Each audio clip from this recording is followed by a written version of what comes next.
वंदितु सौवसिद्धे ध्रुवमचलमनोवमं गतिं पत्ते वोच्छामि समयपाहुड मिनमो सुधकेवली भणिदम् नमः समयसाराय स्वानुभूत्या चकासते चित्स्वभावाय भावाय सर्वभावांतरच्छिदे। अंतिम शासन नायक 1008 भगवान महावीर स्वामी की जय। द्वादशांग श्रुत देवी की जय। स्वाध्याय कक्ष संपेपर्यंत आपल्या सर्वांना चतुर्विध आहाराचा त्याग असणार आहे। समयसार ग्रंथामध्ये आपण मोक्षाधिकार बघतो आहे। मोक्ष आमचं अंतिम साध्य जरूर आहे, पण मोक्षाच्या स्वरूपाविषयी पूर्णतः आणि काही प्रमाणामध्ये आम्ही अनभिज्ञ आहोत। मोक्षाचं स्वरूप नेमकं काय आहे आणि त्याच्या प्राप्तीचा उपाय कोणता? ज्या भावाने संसार प्राप्त होतो त्याच्या विरुद्ध भाव मोक्षाच्या प्राप्तीसाठी असावा लागेल।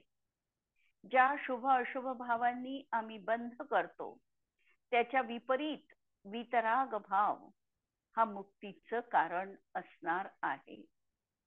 कारण मोक्ष आत्यंतिक सुखाची परिसीमा, असीम आनंद हे आहे मोक्षाचं खरं स्वरूप।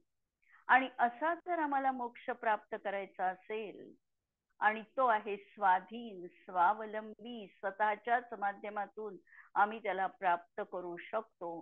परषटकारकांची तिथे गरज नाही।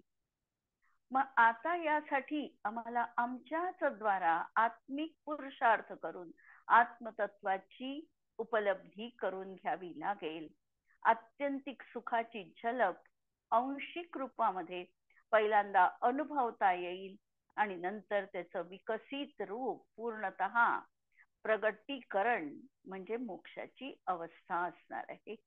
मोक्ष देखील पर्याय आहे आणि गुण, द्रव्य आणि पर्याय हा भेद इथे आहे, म्हणून याला मोक्षाला देखील एक प्रकारचं सोंग या ठिकाणी म्हटलेलं आहे। आणि आमचा जो त्रिकाली ध्रुव आत्मा की ज्याचं अवलंबन घेऊन आंशिक वितरागता आमच्यात प्रगट झाली, असा आमचा जो ध्रुव स्वभावी आत्मा आहे, हा आत्मा म्हणजे आमच्या ध्यानाचं ध्येय असणार आहे। अशा तऱ्हेने ही प्रक्रिया जेव्हा आचार्यांनी मोक्षाची उपपत्ती लावली, मग ही उपपत्ती लावत असताना सहज प्रश्न उपस्थित केला गेला की आम्हाला समजा बंधाचं ज्ञान आहे, सगळे प्रकारचे आम्ही प्रकृती बंध आदी भेदांना प्रभेदांना जाणतो आहे, तर त्यांनी मोक्ष होईल का? आचार्य सांगतात नुसत्या केवळ ज्ञानाने मोक्ष होणार नाही। दुसरा प्रश्न विचारला की आम्ही चिंतन केलं याचा अर्थ की त्रिकाली स्वभावाचं अवलंबन न घेता केवळ शाब्दिक चिंतन त्या ठिकाणी आहे। तो विचार आमच्या जीवनात आहे की मला मोक्ष प्राप्त झाला पाहिजे, माझं बंधन तुटलं पाहिजे, मी कशा रीतीने प्राप्त करून घेऊ शकेल, अशी नुसती केवळ वावदूक चर्चा जिथे आहे, जसं चिंतन आहे, तर त्यानेही आम्हाला मोक्षाची प्राप्ती होणार नाही। आणि त्यानंतर आचार्यांनी परत गाथा ठेवलेली होती आणि त्या गाथेमध्ये शब्द त्यांनी ठेवलेले होते छित्वा, भित्वा आणि मुक्त्वा। 3 उदाहरणं त्या ठिकाणी दिलेली होती, छेदून, भेदून आणि बंधन तोडून। छेद, दोरीच्या बंधनाला छेदणं, साखळीच्या बंधनाला भेदणं आणि लाकडाच्या बेडीच्या बंधनाला सोडून। यानंतर आत्मानुभव कसा असतो या संबंधामध्ये किंच हे शब्द वापरून जयसेनाचार्यांनी विशेष खुलासा केलेला आहे। कारण बऱ्याच ठिकाणी जयसेनाचार्यांचे जे हे खुलासा आहे हा अत्यंत महत्वपूर्ण आणि आम्हाला एक गाईडलाईन देणार आहे, मार्गदर्शन करणारा असा हा त्यांचा विशेष अर्थ काही काही ठिकाणी तात्पर्यवृत्तीत त्यांनी घेतलेला आहे। याही गाथेमध्ये त्यांनी हे घेतलेलं आहे की जी आत्मानुभूती आहे ही आत्मानुभूती सविकल्पात्मक आहे की निर्विकल्पात्मक आहे, हा त्यांचा सरळ प्रश्न होता. शब्द वेगळे वापरले त्यांनी, की निर्विकल्प स्वसंवेदन जे म्हटलं ते या ठिकाणी घटित होत नाही असं त्यांना म्हणायचं आहे. कारण ज्याप्रमाणे चक्षुदर्शन निर्विकल्प आहे, त्याप्रमाणे ज्ञान तर निर्विकल्प नाही आहे. मग आता आम्ही ज्ञानाने आत्म्याची अनुभूती घेतो आहे. जर ज्या ज्ञानाने आम्ही आत्म्याची अनुभूती घेतो आहे, त्याने मग आम्हाला ते ज्ञान, तो अनुभव निर्विकल्प कसा म्हटल्या जाईल, हा मूळ प्रश्न या ठिकाणी उपस्थित केलेला आहे. याचं उत्तर देताना दोन पद्धतीने उत्तर आम्हाला बघावं लागतं. एक म्हणजे केवल ज्ञानाच्या अपेक्षेने.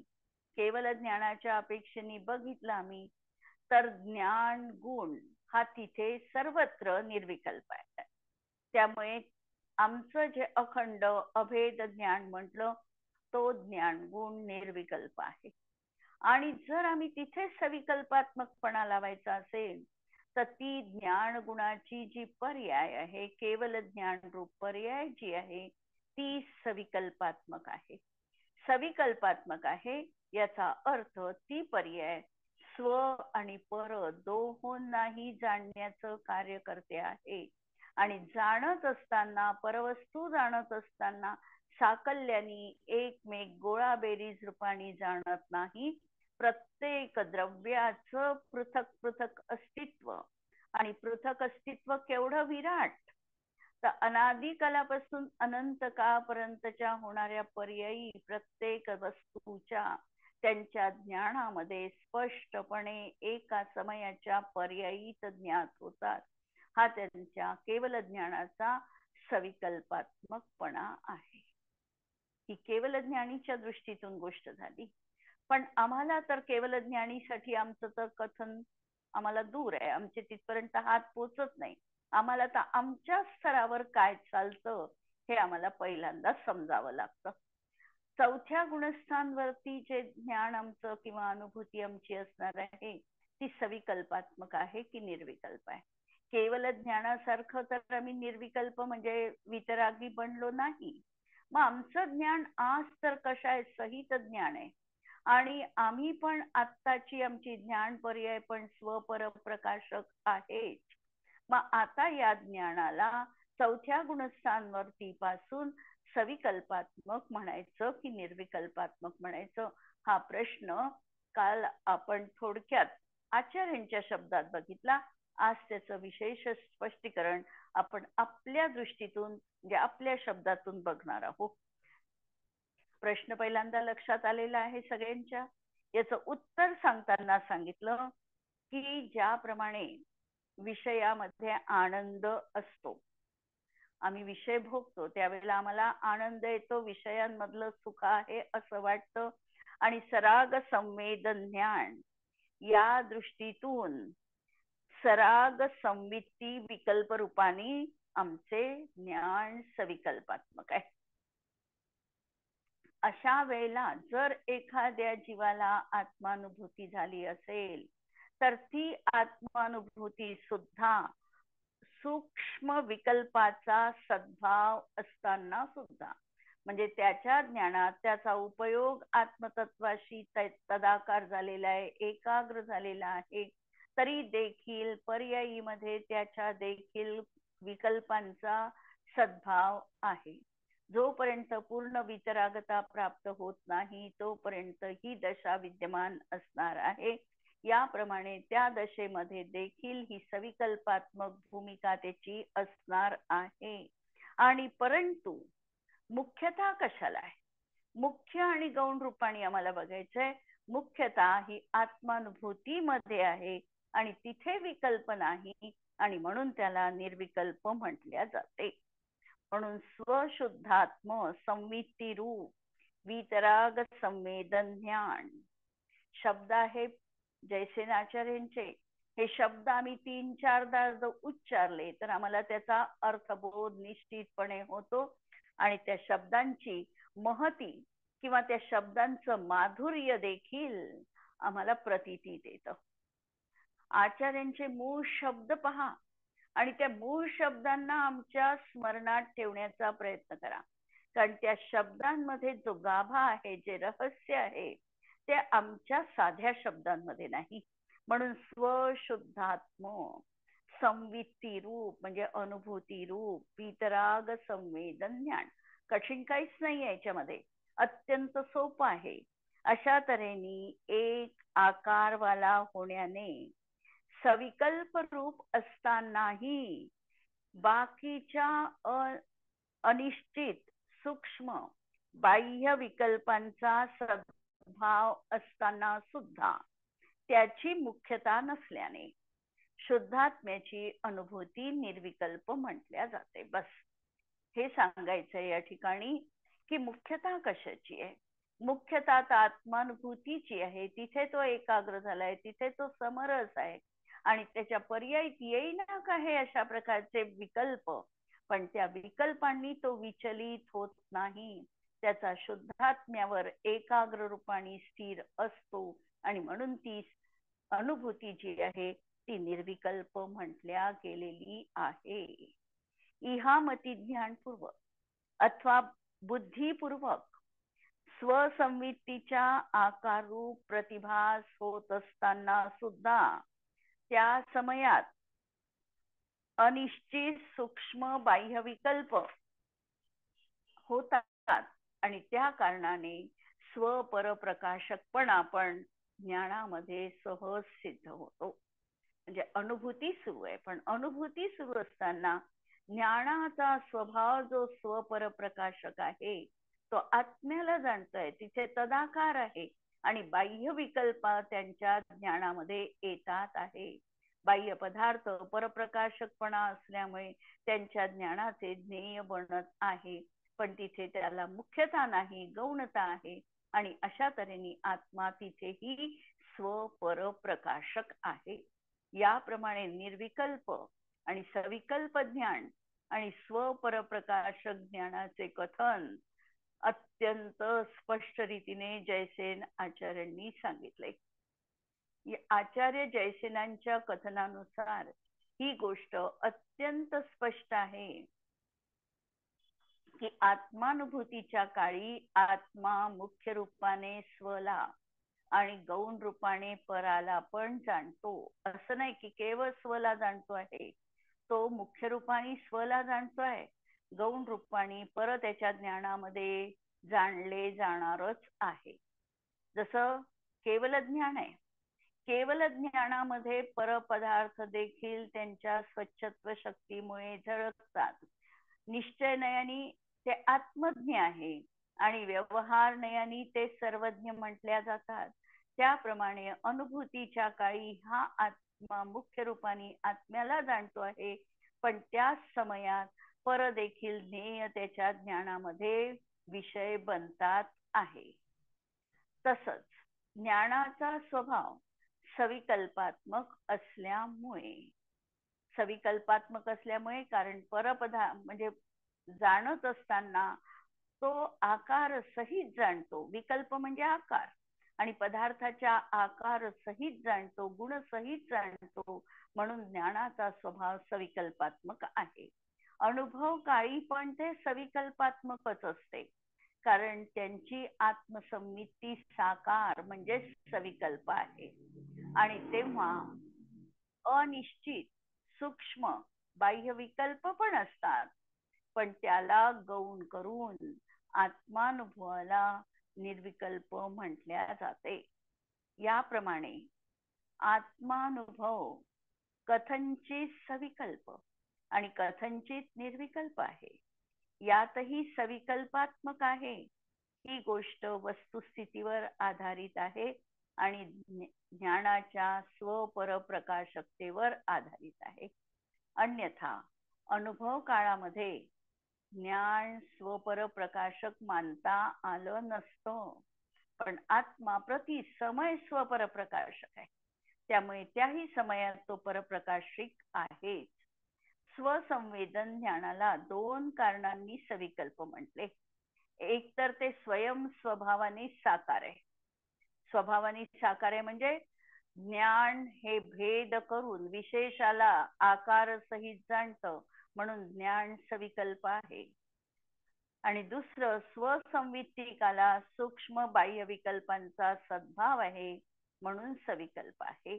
आणि या दोन कारणांना गौण करून अनुभूतीच्या काळामध्ये ज्ञानाला किंवा अनुभूतीला निर्विकल्प म्हटले आहे. आम्हाला आमचा धर्म अनेकांतात्मक आहे. स्याद्वाद पद्धतीनेच आम्ही वस्तुतत्वाचं कथन करू शकतो, आणि ही गोष्ट देखील स्याद्वाद पद्धतीने आम्हाला समजायची आहे. आम्ही एकांत धरून एकाचा आग्रह हा आमचा वस्तुतत्वाजवळ जाण्यासाठी योग्य नाही. म्हणून ज्ञानाची सविकल्पकता, अनुभूतीच्या काही सविकल्प निर्विकल्पपणा, ही भूमिका आम्ही इथे जयसेनाचार्यांनी स्पष्ट केली आहे.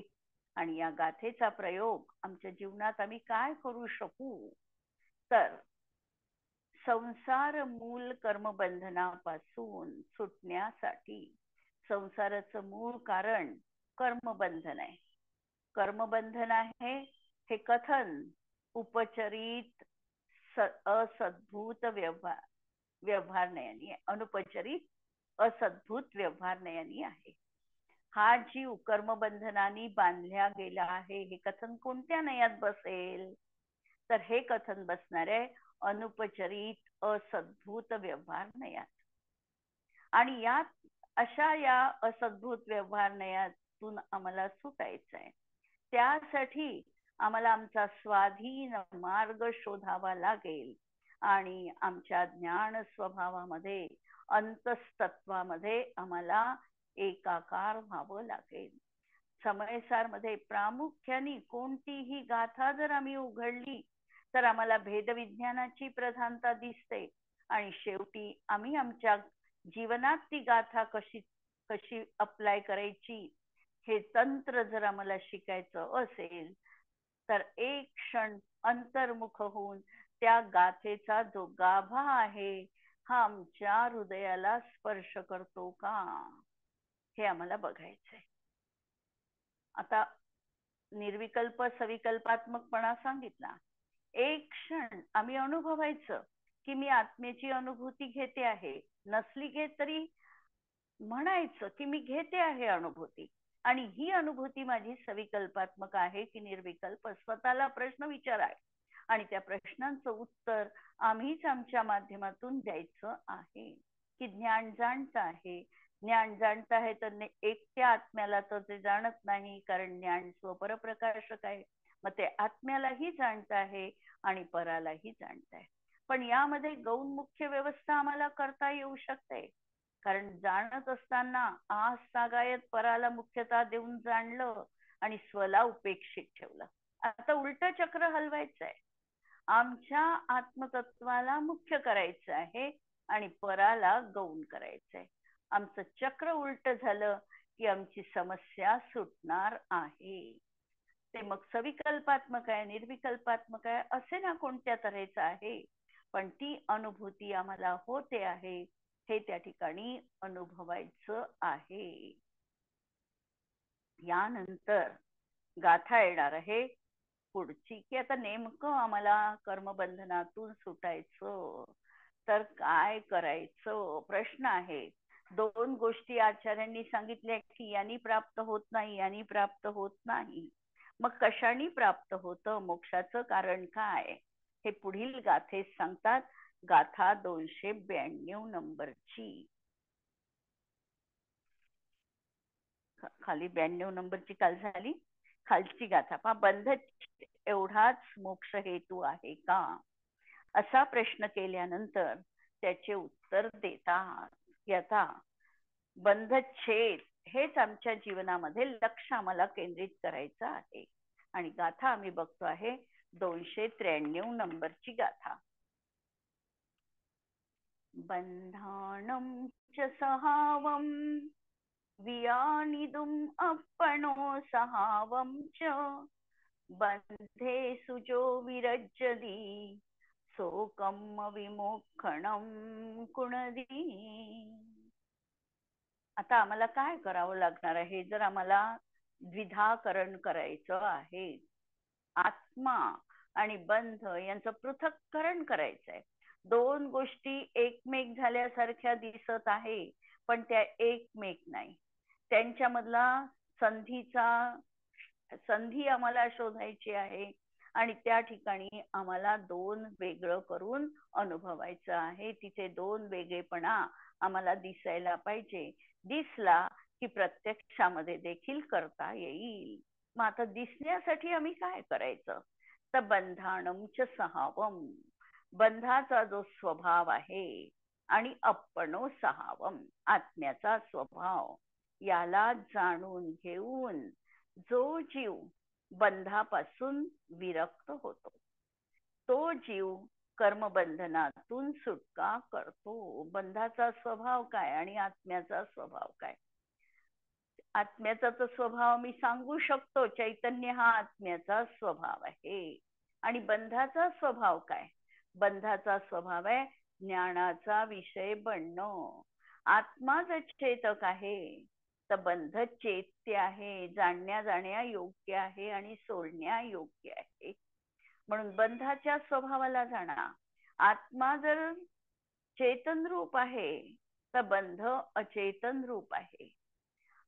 अशा तऱ्हेने आत्म्याचा स्वभाव आणि कर्माचा स्वभाव, बंधाचा स्वभाव, या दोनला आम्हाला जाणावं लागेल. कारण आम्हाला दोन गोष्टी जर भिन्न करायच्या आहे तर त्यांच्या स्वभावांचं ज्ञान आम्हाला असावं लागतं. सोनं चांदी मिश्रित आहे, त्याच्यात चांदी मिसळलेली आहे. आता ते दोन आम्हाला अलग करायचे आहे, तर आम्हाला सोन्याचा स्वभाव माहिती पाहिजे आणि चांदीचा स्वभाव पण माहिती पाहिजे. दोन स्वभाव जर आम्हाला पृथक पृथक ज्ञात झाले आणि त्याची प्रक्रिया कळली की कोणत्या पद्धतीने ते अलग करता येऊ शकतं. जसं आम्हाला सुवर्ण आणि चांदी जर अलग करायची असेल तर सोन्याला ताप द्यावा लागतो, अग्नीमध्ये त्याला तपवावं लागतं. त्याच्यामधलं वेगळेपण, चांदी कितीवर उकळते, सोनं कितीवर उकळतं, हे सगळं पाहून दोनला काहीतरी एक रसायन टाकून त्याच्या माध्यमातून दोन त्या धातू अलग करता येऊ शकतात. का अलग करता येऊ शकतात? कारण मुळात त्या अलग आहे. मुळात अलग आहे म्हणून अलग करता येतात, पहिली गोष्ट तर ही. नंतर आम्ही स्वभाव त्यांचे जाणले आहे म्हणून अलग होऊ शकतं. त्याच्या पृथक्करणाची प्रक्रिया आम्हाला ज्ञात आहे की कोणती क्रिया केल्यामुळे ते अलग होईल हे आम्हाला ज्ञात आहे, म्हणून आम्हाला करता येऊ शकतं. त्याप्रमाणे इथे देखील आत्मा आणि कर्म एकमेक झाल्यासारखं वाटतंय, यांना वेगळं करायचंय. वेगळं होऊ शकतं कारण मुळात ते वेगळंच आहे. पहिली गोष्ट तर ही नक्की आहे की मुळात ते वेगळं आहे म्हणून वेगळं होऊ शकतं. पाणी हे गढूळ आलेलं आहे, त्यामध्ये आम्ही तुरटी फिरवतो आणि पाणी स्वच्छ करतो. पाणी स्वच्छ करण्याच्या प्रक्रियेमध्ये मुळात प्रश्न हा आमचा आहे की पाणी स्वच्छ का झालं? कारण मुळात पाणी स्वच्छ आहे म्हणून स्वच्छ झालेलं आहे किंवा स्वच्छ करता आलं. मुळात पाणी स्वच्छ नसतं तर स्वच्छ झालं नसतं. म्हणजे गाळ वेगळं आहे आणि पाणी वेगळं आहे, हे मुळात वेगळं आहे म्हणून ते वेगळं करता आलं. पहिल्यांदा हे उत्तर. दुसरं उत्तर, आम्हाला वेगळं करता येण्याची प्रक्रिया ज्ञात पाहिजे, त्याचं ज्ञान पाहिजे की तुरटी फिरवल्यानंतर 24 घंट्यामध्ये पाणी निर्मळ बनतं, याचं ज्ञान आम्हाला पाहिजे. नुसतं ज्ञान पाहिजे असं नाही, त्यासोबत आम्हाला ती क्रिया पण आचरणात आणावी लागणार आहे. म्हणजे तीन गोष्टी. पहिल्यांदा विश्वास पाहिजे की हे वेगळं आहे. दुसरं, आम्हाला त्याचं ज्ञान पाहिजे, म्हणजे श्रद्धा पाहिजे, ज्ञान पाहिजे. आणि तिसऱ्या नंबरवर आम्हाला क्रिया करावी लागेल, म्हणजे आचरण करावं लागेल. हीच गोष्ट या ठिकाणी आचार्य या गाथेत सांगणार आहे की जो कोणी एक जीव विकार रहित चैतन्य चमत्कार मात्र आत्म्याचा स्वभाव आणि त्या आत्म्याच्या विकारांना कारणभूत बंधाचा स्वभाव, काय सांगितलं की आत्म्याचा स्वभाव, आत्मा कसा आहे, विशेषण दिली आहे प्रत्येक वेळेला की जीव विकार रहित आहे, चैतन्य मात्र आहे, हा त्याचा स्वभाव आहे. आणि आत्म्याच्या विकारांना कारणीभूत होणं हा बंधाचा स्वभाव आहे. आत्म्यामध्ये राग का आला, तर कर्माचा उदय आला म्हणून राग आला, म्हणजे विकारांना कारणीभूत असा हा बंधाचा स्वभाव आहे. या दोहोंनाही त्यांचा परस्पर भेद समजून यथार्थ जाणतो. पहिल्यांदा तर जाणलं त्यांनी आणि बंधापासून विरक्त होतो. तो जीव संपूर्ण कर्मापासून मुक्तता प्राप्त करतो. या ठिकाणी आत्मा आणि बंध यांचं द्विधाकरण हाच मोक्ष हेतू आहे, हा नियम केला गेलेला आहे. म्हणजे बंध आणि आत्मा यांच्यामध्ये जे भेदविज्ञान करेल, जो भेदविज्ञान करेल की हे वेगळं आहे, हे वेगळं आहे, त्याचमुळे मुक्ती प्राप्त होणार आहे.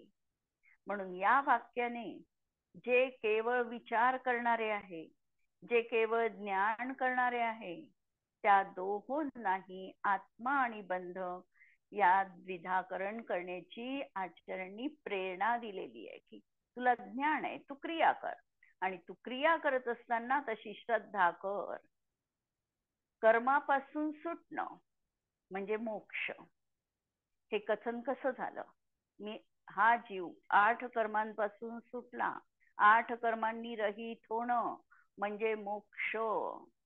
हे कथन आत्ता जसं सांगितलं, आत्मा कर्माच्या बंधनात आहे, हे अनुपचरित असद्भूत व्यवहार नाही असं कथन आहे.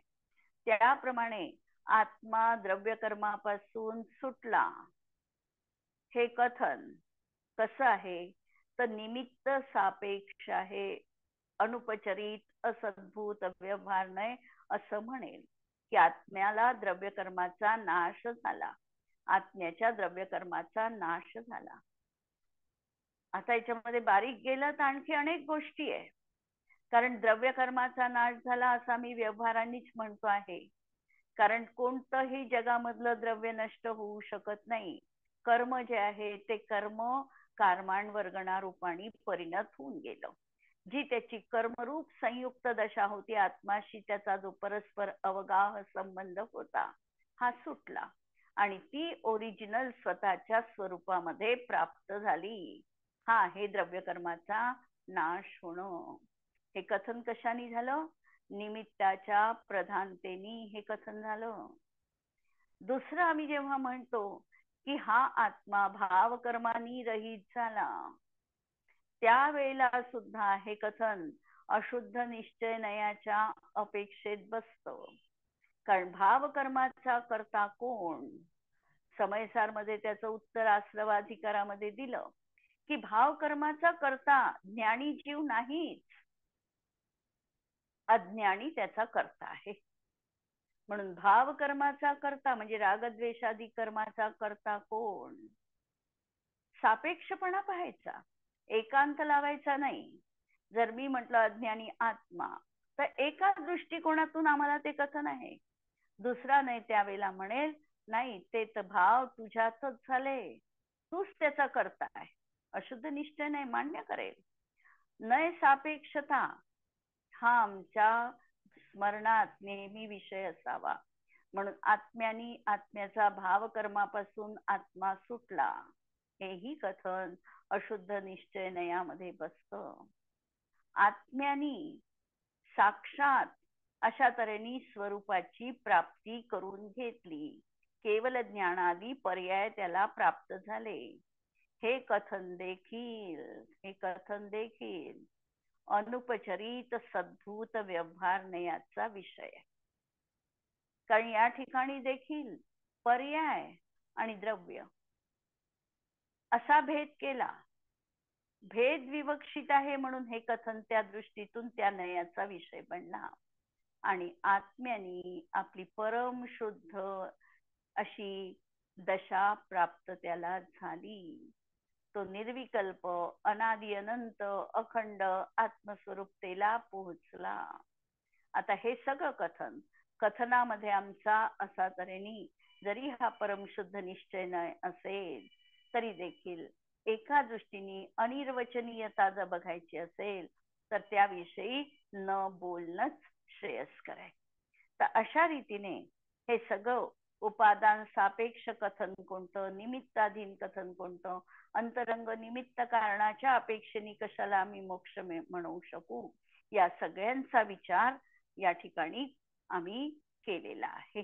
आणि या गाथेचा प्रयोग आम्हाला करायचा आहे की शुद्धात्म लाभ, कोटि ग्रंथ का सार, जो सुख चाहे आत्म को अनुभव करो प्रणाम. आत्म्याचा अनुभव हे आमच्यासाठी अनंत कोटी ग्रंथांचा सार आहे.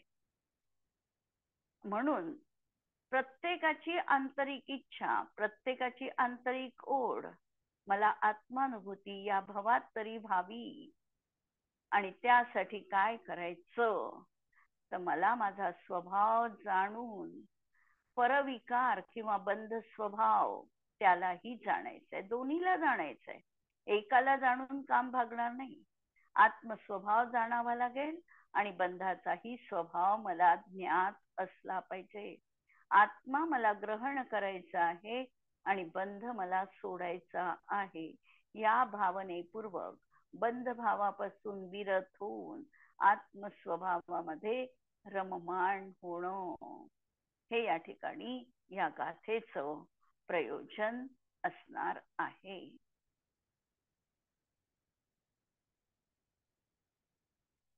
आता या गाथेमध्ये आपण बघितलं की मुक्तीचा उपाय सांगताना आचार्यांनी काय सांगितलं की आत्मा आणि बंध यामध्ये द्विधाकरण करा. आता प्रश्न, या द्विधाकरणाचं साधन कोणतं आहे? आमच्याजवळ काही तर उपाय पाहिजे की नाही पाहिजे? बंधाचं आम्हाला बंध दूर करण्यासाठी काही तर आमच्या हातामध्ये पाहिजे की नाही पाहिजे? दया, दान, व्रत, शील, तप, त्याग, पूजा आदी क्रियांनी, शुभ भावांनी हे कार्य संपन्न होईल का? या प्रश्नाच्या उत्तरासाठी आता या पुढच्या गाथेचा जन्म झालेला आहे. आत्मा आणि बंध या द्विधाकरण कोणत्या साधनेने होऊ शकते, याचं उत्तर आता 294 नंबरच्या गाथेमध्ये आचार्य देणार आहे. आणि या गाथेला विशेष स्पष्टीकरणाची पण गरज आहे. गाथा आपण वाचून घेऊया. जीवो बंधो यतः छिज्जति सलक्षणे नियदेहिं पन्नाच्छेदन एनदु छिन्नानानत्तमावण्णा. जीव य बंधू, जीव आणि बंध. आम्ही जीवाचं स्वरूप बघितलं, बंधाचं स्वरूप बघितलं. जीव चेतन स्वभावी आहे, बंध चैत्य स्वभावी आहे. जीव चेतन रूप आहे, बंध जड रूप आहे. अशा तऱ्हेने या स्वभावाला आम्हाला जाणून घ्यायचं आहे. आणि अशा निश्चित लक्षणांनी जेव्हा आम्ही हे जाणू त्याप्रमाणे तो छेदल्या पण जातो. प्रज्ञारूपी छन्नीद्वारा छिन्न केलेले ते नानापणास प्राप्त होतात. म्हणजे आमची प्रज्ञा हेच आमच्या हातामध्ये असलेलं महान असं शस्त्र आहे की या माध्यमातून आम्ही बंध आणि आत्मा याला वेगळं करू शकतो. प्रज्ञा या शब्दाचा अर्थ काय आहे? प्र म्हणजे प्रकृष्ट रीतीने ज्ञानाची प्राप्ती असणं, याचं नाव आहे प्रज्ञा. बुद्धीसाठी अनेक शब्द आम्हाला संस्कृत मध्ये पाहायला मिळतात. प्रतिभा, बुद्धी, मेधा, हे सगळे शब्द बुद्धीसाठी आलेले, पण प्रत्येकाचा विशेष अर्थ वेगवेगळा आहे. जसं प्रतिभा कशाला म्हटल्या जाते तर ज्या बुद्धीमध्ये नवनवोन्मेषशालिनी अशा प्रकारच्या उपमा किंवा काही स्फुरतात, नित्य काहीतरी नवीन ज्या बुद्धीमध्ये उत्पन्न होत राहतं तिला प्रतिभा म्हटल्या जाते. मेधा जी धारदार आहे तिला मेधा म्हटल्या जातं. प्रज्ञा जी भेद करू शकते, दोन अलग करू शकते, तिला प्रज्ञा म्हटलेलं आहे. म्हणून छडालाकारांनी जिनं परम पैनी सुबुधी छैनी दारी अंतर भेदिया. अंतर हा शब्द की इतकी सूक्ष्म ही गाठ आहे, इतकी सूक्ष्म संधी आहे, आणि त्या सूक्ष्म संधीवरच ही प्रज्ञारूपी छैनी टाकायची आहे. ही कशा प्रकारे कार्य करते हे आपण उद्याला बघूया. जिनवाणी के ज्ञान ते सूझे लोकालोक, सो जिनवाणी मस्तक नमो सदा देत हो. नमो अरिहंताणं नमो सिद्धाणं नमो आयर्याणं नमो वज्रायाणं नमो लोये सवसाहुणं. सर्वांना जय जिनेंद्र.